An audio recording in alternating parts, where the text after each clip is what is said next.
Il est 20h30, bonsoir. Le président de la République préside à Addis Abeba les travaux préparatoires du sommet de l'Union africaine. Outre le projet des énergies renouvelables, professeur Alpha Condé explique la volonté de l'Afrique à prendre son destin en main.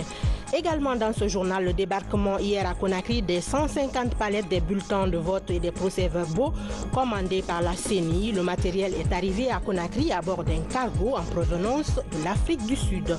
Vous aurez aussi les échos du procès de l'affaire dite du lieutenant-colonel Issa Kamara. Le verdict est tombé vendredi. Il appelle à rétablir les victimes dans leurs droits. C'était là pour les titres. Bonsoir à tous. Merci de nous préférer. Le projet portant sur l'initiative des énergies renouvelables était au centre des travaux préparatoires du sommet de l'Union africaine à Addis Abeba. Président de ces travaux, professeur Alpha Condé a expliqué la volonté de l'Afrique à prendre en main son destin quant à la proposition des projets et de leur stratégie de mise en œuvre. Précision, Sanassi Keita. L'initiative africaine pour les énergies renouvelables. La réunion se tient ici à Addis Abeba, la capitale éthiopienne. Elle est présidée par le chef de l'État guinéen, coordinateur en charge des énergies renouvelables pour l'Afrique. Professeur Alpha Condé met en exergue ici, devant ces parterres de personnalités africaines et étrangères, les avancées de ce grand projet, porteur d'espoir pour les populations africaines qui continuent jusqu'ici de végéter dans l'obscurité. La dernière réunion technique qui s'est tenue à Conakry sur la résolution des questions en suspens concernant notamment la gouvernance, le programme de travail et de budget de notre initiative, à côté des experts désignés par vous, chef d'État, administrateurs, et ont participé les représentants de la Commission de l'Union africaine, de la Banque africaine de développement, de la Commission européenne et de la France pour le compte des pays développés, signataires de la déclaration de soutien à l'AREI. J'ai pu également signaler que la session des experts a fait de grands progrès et nous devons à présent ancrer solidement l'AREI en adoptant ici et maintenant l'ensemble de ces documents afin de pleinement et finalement opérationnaliser l'AREI de gouvernance. Nos experts techniques ont conclu, après avoir examiné l'état de la situation, qu'ils devaient prendre toutes les responsabilités et donc dégager une position commune en produisant un texte consensuel rassemblant les vues de l'ensemble des 5 régions du continent. Le processus convenu par tous les partisans a été conduit par les pays africains eux-mêmes, par l'intermédiaire de nos experts, et les 5 régions ont été unies dans leur vision commune, exprimée dans les documents qui nous sont ici soumis. Les versions préparées et approuvées par les représentants des 5 régions d'Afrique étaient conformes à l'expression de notre vision lors des réunions du conseil d'administration en septembre à New York et en juillet dernier à Addis Abeba.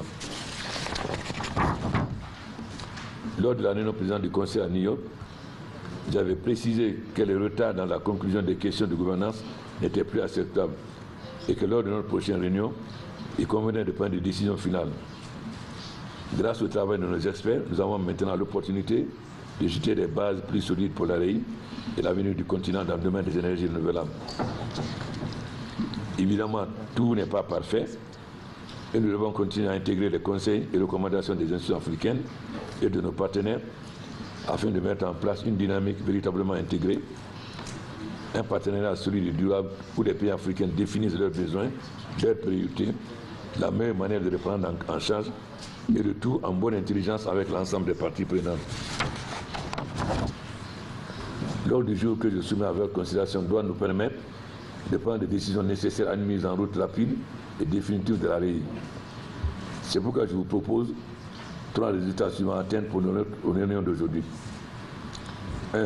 Tout d'abord, l'adoption du programme de travail de l'UDI et du budget prenant en compte les recommandations du Conseil et du comité d'experts afin que nous ne perdions plus de temps dans la mise en œuvre des activités.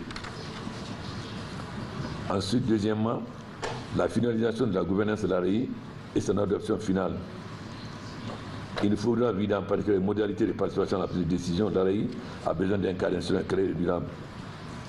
Enfin, l'adoption des termes de référence du directeur permanent de Didi et de son processus de recrutement est une nécessité absolue. Ici, le Conseil devra veiller à ce que le processus déroule dans la transparence la plus totale et dans les règles de l'art. Les projets à réaliser concernant cette initiative africaine pour les énergies renouvelables doivent être décidés par les Africains eux-mêmes, martèle le président Alpha Condé à sa sortie de la réunion. Ce qu'on doit savoir, l'ARI est une affaire africaine. C'est nous qui nous sommes battus pour obtenir l'accompagnement pour l'énergie. Nous avons mis en place une structure et c'est l'Afrique qui décide. On n'a pas de conditions particulières. Les projets que nous leur proposons, une fois que nous avons adopté les propositions, nous demandons des financements. Donc, ils n'ont pas à nous imposer de conditions. Et d'ailleurs, ils ont demandé à être observateurs. C'est-à-dire, au départ, on avait voulu qu'ils aient le droit de vote. Ils ont dit non, on préfère être observateurs. Donc, les décisions sont prises principalement par les 5 chefs d'État qui représentent les 5 régions. Et une fois qu'une région a amené des propositions, comme si l'Égypte amène des propositions de l'Afrique du Nord, le conseil d'administration on valide. Si le Kenya amène des propositions de l'Afrique de l'Est ou la Namibie des propositions de l'Afrique australe, nous les propositions de l'Afrique de l'Ouest, on avalise. Donc la discussion se fait au niveau de chaque région. C'est chaque région qui fait la sélection entre les différents projets de la région. Mais en aucun cas, ni l'Union européenne ni la Banque mondiale ne peut nous imposer quoi que ce soit. C'est une initiative africaine. Le choix des projets, c'est nous. Le choix des financements, tout ce qu'on demande à nos partenaires, c'est de nous trouver des financements pour tel projet.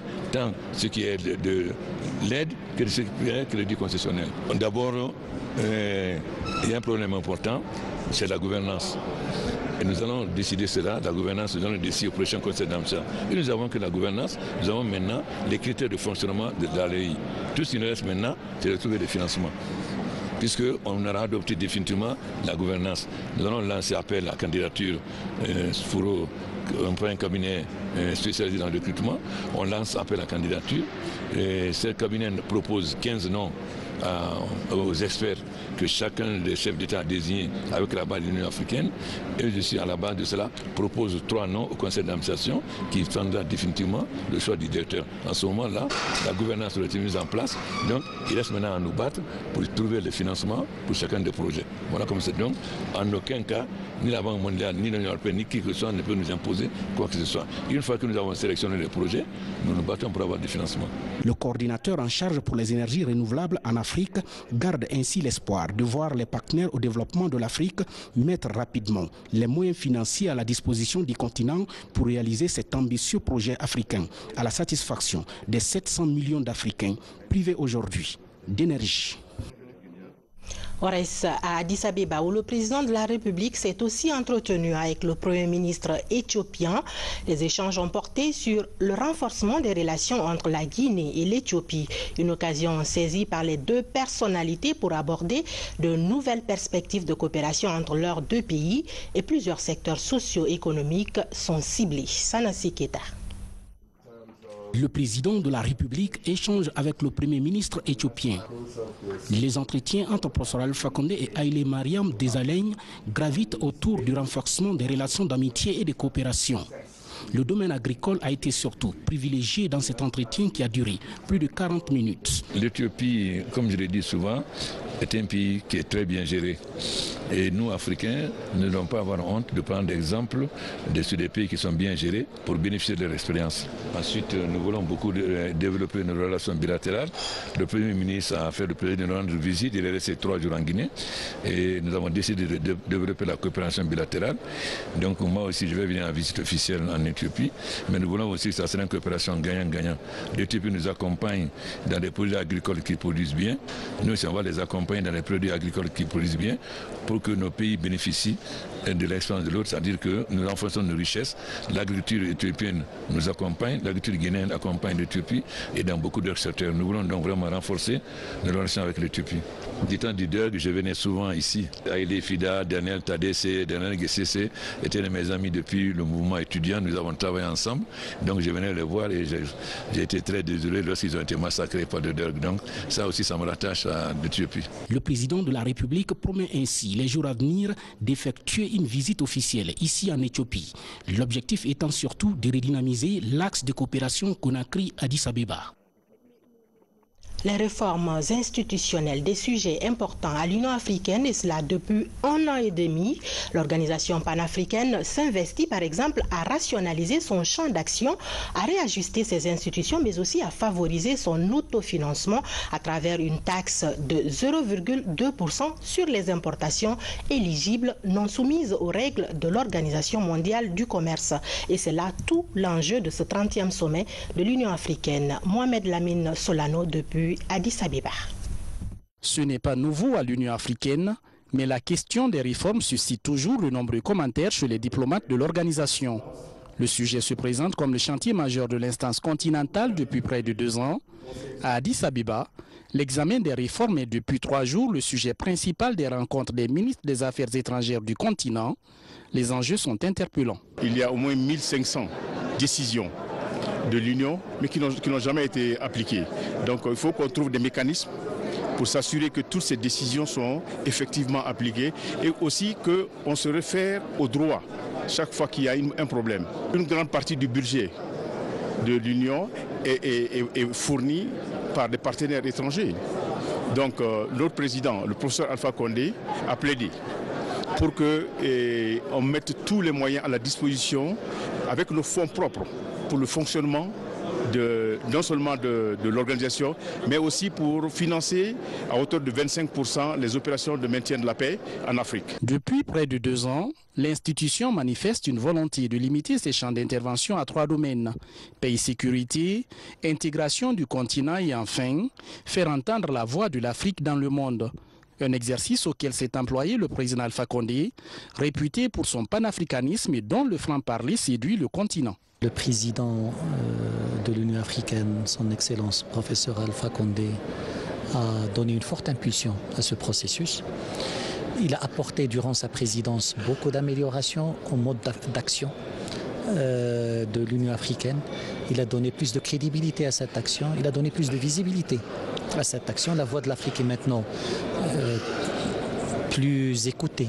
L'Afrique est plus présente sur les différents dossiers. Sur la table des chefs d'État, les négociations pour la mise en œuvre d'une zone de libre-échange continentale, les questions migratoires, les défis de la sécurité, mais aussi la libéralisation du ciel africain. Un agenda dense pour l'instance panafricaine qui accueillera probablement ce 30e sommet. George Weah, le nouveau président libérien, il pourrait se prononcer sur le bouclier anticorruption à 50 milliards de dollars, un sujet sur lequel le Ballon d'Or devrait s'exprimer avec aisance. C'était l'un des thèmes importants de sa campagne présidentielle. Et puis, avant de se rendre à Addis Abeba, le chef de l'État était à Malabo pour exprimer le soutien du peuple de Guinée au peuple frère et ami équato-guinéen. Ce, après la tentative de coup d'État déjouée contre le président Teodoro Obiang Nguema. Compte rendu Sanessi Keita. Après la tentative de coup d'État déjouée contre le président Teodoro Obiang Nguema Mbasogo depuis le mercredi 27 décembre dernier, le président de la République de Guinée, président en exercice de l'Union africaine, arrive à Malabo, dans la capitale équato-guinéenne. Professeur Alpha Condé vient ici pour apporter non seulement le soutien de la Guinée au peuple frère de la Guinée équatoriale et au président Obiang Nguema, mais également celui de l'Union africaine. Vous savez qu'il y a eu des événements malheureux il y a quelques jours, avant Noël. Et vous savez à quel point le président Obiang est engagé pour l'Afrique. Il a montré quand il était président de l'Union africaine, quand il y a eu la CAN, au moment où on ne savait pas organiser, il a pris.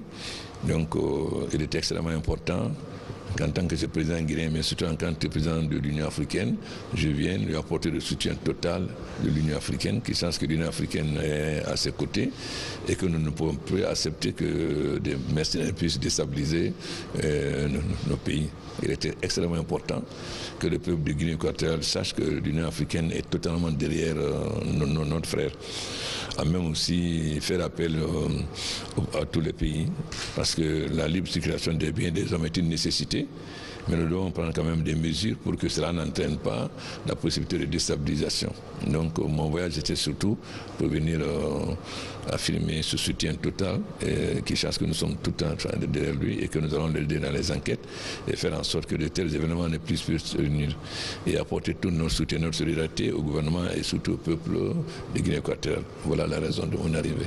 L'unité entre les États africains avec à la clé parler d'une seule voix. C'est l'ambition qu'a toujours affichée le président en exercice de l'Union africaine en vue d'une Afrique écoutée et respectée. Moi, j'ai dit que la plupart de nos problèmes sont dus à des ingences étrangères. C'est pourquoi j'ai tout fait pour que l'Afrique parle d'une seule voix et que les problèmes africains soient résolus par les Africains. Mais cela suppose un certain nombre de réformes, notamment l'autonomie financière de notre organisation. C'est pourquoi nous avons adopté le principe de 0,2% pour le financer. Parce que si votre organisation n'est pas indépendante, vous ne pouvez vraiment pas parler sérieusement. Donc, notre objectif aujourd'hui, vous voyez, on a généralisé l'histoire des champions pour que sur chaque problème, un seul chef d'État parle au nom de l'Afrique. Toute ma bataille, c'est que l'Afrique parle d'une seule voix et que les problèmes africains soient désormais réglés par les Africains. Et parce que c'est nous qui sommes victimes quand ça ne va pas. Aujourd'hui, ça ne va pas en Libye, mais c'est nous qui sommes victimes. Il n'y a pas d'État en Libye, il y a le terrorisme chez nous. Et c'était aussi la position du président lorsqu'il était président de l'Union africaine. Donc notre bataille, c'est de faire en sorte aujourd'hui que l'Union africaine ait les moyens financiers pour faire face à ses obligations. Deuxièmement, que tous les chefs d'État se mobilisent pour que nos problèmes soient résolus par nous et que nous évitons les instances étrangères et que nous renforçons la coopération. Vous savez qu'on avait choisi comme thème l'année dernière d'investir dans la jeunesse et cette année, la lutte contre la corruption. Donc nous voulons développer l'énergie pour faire développer notre pays, les infrastructures pour que nos jeunes, pour trouver du travail pour les jeunes africains, parce que pour ne plus avoir ce spectacle de voir nos jeunes mourir dans la Méditerranée et aujourd'hui en esclavage en Libye. C'est sur cette note d'espoir de voir le peuple de la Guinée équatoriale vivre dans la paix que le président en exercice de l'Union africaine a quitté Malabo pour Addis Abeba, la capitale éthiopienne. Du côté de Washington, le nouvel ambassadeur de Guinée a pris fonction. Son Excellence Kerfala Yansani a déjà présenté ses lettres de créance au chef de l'exécutif américain. Le raffermissement des relations d'amitié et de coopération entre notre pays et les États-Unis d'Amérique, la résolution de la question des Guinéens en situation irrégulière et la mobilisation des investisseurs américains pour le financement de notre PNDS sont entre autres les domaines dans lesquels s'entend s'investir le diplomate guinéen. Compte rendu Fatoumata Samoura, notre correspondante basée aux États-Unis d'Amérique. Depuis le 24 novembre 2017, l'édifice a un nouveau locataire. Son nom, Kerfala Yansani. Il vient de présenter ses lettres de créance à la Maison-Blanche à Donald Trump, le président américain. Il devient ainsi le 21e ambassadeur extraordinaire et plénipotentiaire de la Guinée aux États-Unis d'Amérique. Sa nomination intervient à un moment où les relations entre notre pays et l'Amérique ont besoin d'un coup de pouce. Un challenge que l'ambassadeur Yansani entend bien accomplir. Pour cela, il pourrait compter sur le soutien de lobby. Le plan national de développement initié par le gouvernement guinéen est très ambitieux et réaliste. Je vois beaucoup de secteurs qui pourraient intéresser les investisseurs américains dans le but de construire une Guinée forte et prospère. Monsieur l'ambassadeur a fait beaucoup d'amis partout. Dans l'administration américaine, dans les institutions financières, comme dans le privé, comme je suis maintenant. Et je crois que tout le monde est bien disposé d'aider. Diplômé de Sciences Po de Paris et fervent connaisseur de la communauté financière internationale, le nouvel ambassadeur de Guinée à Washington mesure l'immensité de la mission qui est la sienne. Kerfala Yansani sait qu'il est beaucoup attendu sur les questions de l'immigration, de développement et de financement. La priorité, c'est la question des migrants. J'essaie de comprendre la situation. Nous ferons en sorte que les investisseurs américains, les institutions américaines s'intéressent à notre pays. Et on doit ouvrir la main à tous les Guinéens qui sont là tous les citoyens ont les mêmes droits et les mêmes obligations, donc ils sont égaux devant nous et donc nous devons faire en sorte qu'il y ait l'unité des Guinéens. Intègre et très expérimenté, l'ambassadeur Yansani a occupé plusieurs postes stratégiques au sein de l'administration guinéenne. Je vous le disais dans les titres, les bulletins de vote et les procès-verbaux pour les élections communales sont arrivés hier nuit à Conakry. Venus à bord d'un cargo en provenance de l'Afrique du Sud, les 150 palettes commandées par la CENI ont été réceptionnées à l'aéroport international de Conakry-Pissia. Makeme Donzo. Ce cargo en provenance de l'Afrique du Sud contient des bulletins de vote et des procès-verbaux. Dans chacune des palettes, les documents électoraux sont conditionnés par préfecture, sous-préfecture, district et bureau de vote.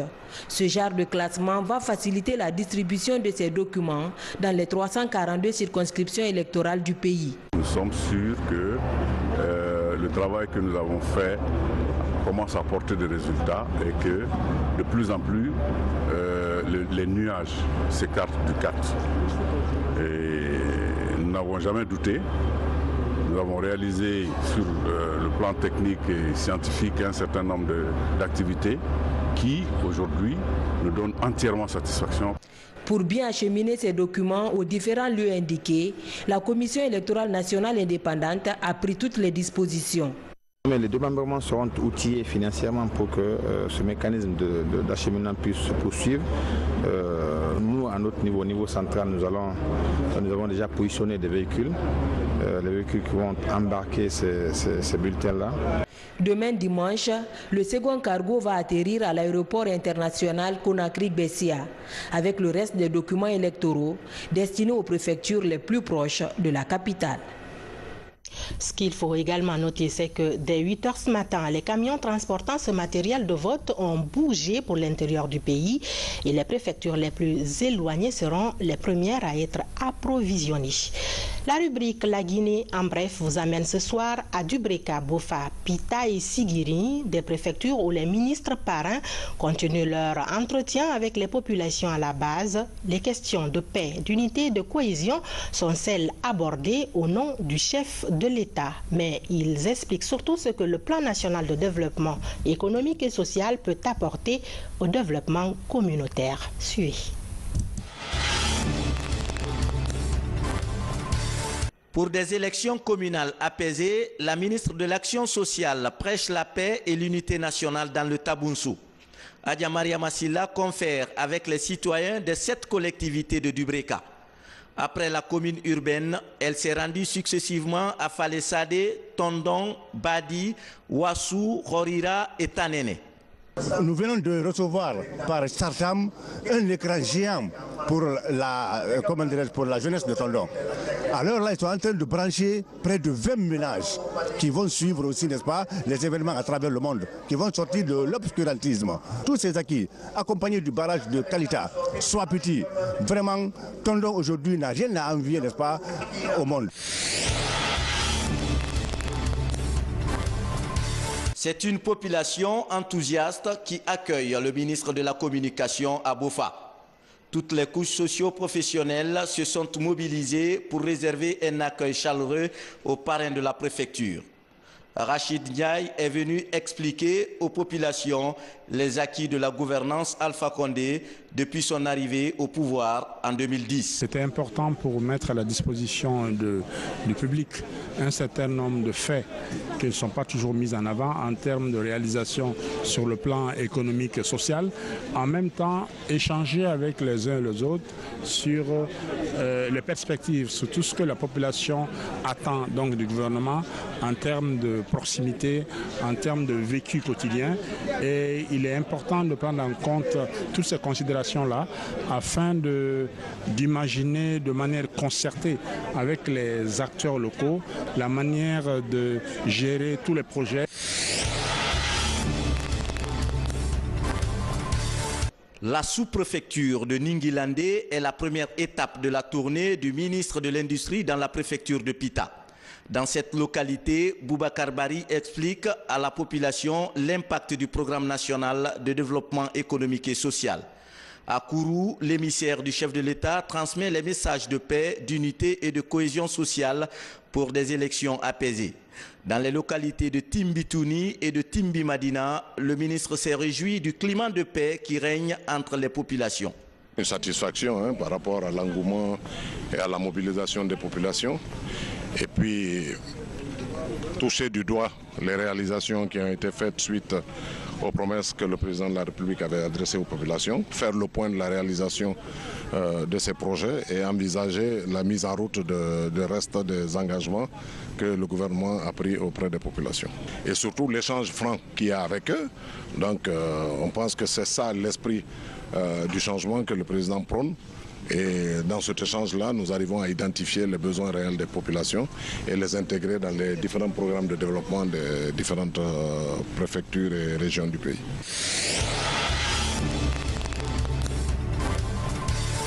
À Sigiri, le ministre des Travaux publics dans les localités de Banko, Franwalia, Kintigna, Balato et Norasoba. Oumou Kamara transmet auprès des populations les messages du chef de l'État. Message qui porte sur la culture de la paix et de la cohésion sociale. Nous avons fait savoir à toute la population de Sigiri, non seulement Sigiri-Ville et toutes les sous-préfectures et tous les districts de Sigiri ont parfaitement écouté notre message, le message d'appel à la paix, à la sérénité et c'est-à-dire à tout ce qui est bon pour un bon déroulement des élections prochaines. Ça nous a permis aussi de faire savoir à la population de Sigiri ce que le gouvernement est en train de faire et ce que le gouvernement compte faire et ce que le gouvernement a fait depuis l'avènement de la Troisième République.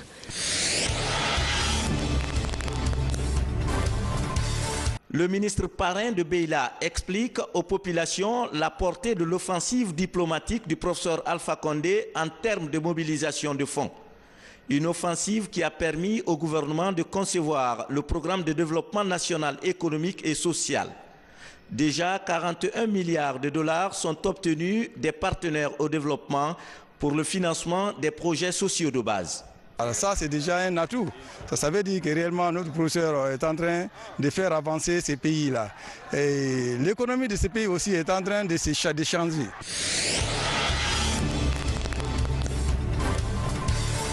Commune rurale de Fafaya, préfecture de Koubia. La localité a désormais son nouveau bureau.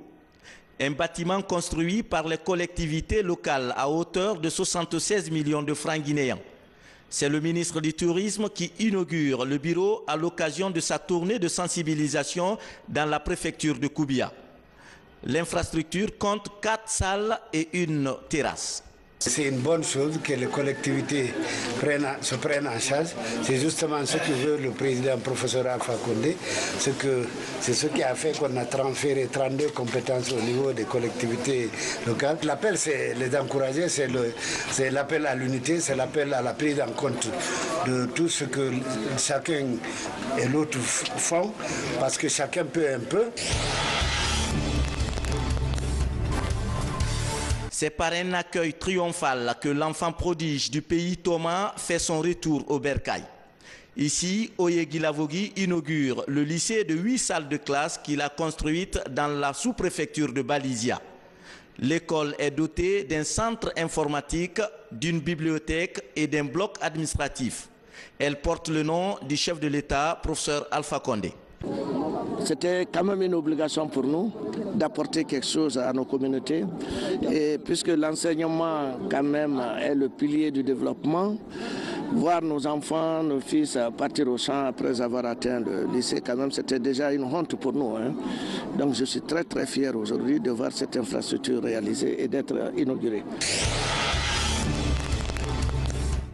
Justice à présent, après plusieurs jours de débats contradictoires dans l'affaire dite du lieutenant-colonel Issa Camara et compagnie, le tribunal militaire a rendu son verdict vendredi en rétablissant les victimes dans leurs droits. Il est également question de la réparation des dommages causés à la préfecture de Mali, à la grande satisfaction des victimes. Sarafdine Diallo, Tierno Younoussaba. Fin des audiences dans l'affaire Issa Camara et compagnie. Le tribunal militaire spécial de l'Abbé a rendu sa décision dans ce dossier. Le lieutenant-colonel Issa Camara et plusieurs de ses hommes sont reconnus coupables des faits de pillage, incendie volontaire, coups de blessures volontaires et autres infractions dans la préfecture de Mali. Les mises en cause sont condamnées selon les degrés d'implication dans les dommages causés. Pour la répression, condamne Apollinaire Loua 2 ans d'emprisonnement avec sursis, ordonne son internement dans un centre psychiatrique. 2. Amadouma Kamara à 18 mois d'emprisonnement. 3. Mohamed Morton Touré et Alassane Samoura à 2 ans d'emprisonnement avec sursis et 500 000 francs guinéens d'amende chacun.